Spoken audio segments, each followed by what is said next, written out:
देखी हम रउआ सबके प्यारा भाई धनंजय देवगन उर्फ पुरोहिया प्रस्तुत कर रहल बानी बेहतरीन प्यारा सा सॉन्ग। हमके आशा न बल्कि पूरा विश्वास बा कि रउआ लोग के पसंद आई। अगर पसंद आई तो ये लाइक शेयर और चैनल के फॉलो कर जाई। ई कैसन जीवन के खेला,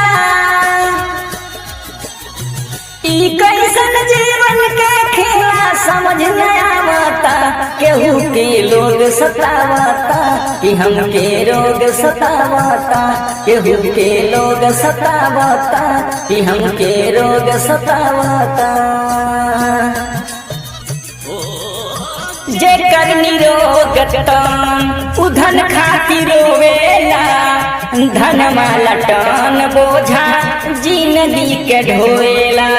अपने कर्म के जोग के सब संजोग बतावता, केहू के लोग सतावता, केहू के लोग सतावता, केहू के लोग सतावता कि हमके रोग सतावता।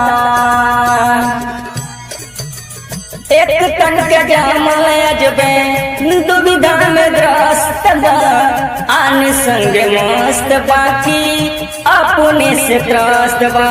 के सबका भरवा भरवा समय न चावता, केहू के लोग सतावता कि हमके रोग सतावता, केहू के लोग सतावता कि हमके रोग सतावता।